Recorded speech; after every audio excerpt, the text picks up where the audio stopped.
If you're a fan of mysteries, then you need to hear this story. It's about a typewriter that knew the future.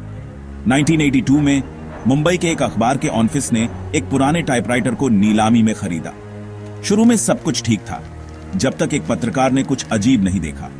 रात को जब भी वो खाली page typewriter में छोड़ते, सुबह होते ही उस पर एक पूरी खबर टाइप हो जाती।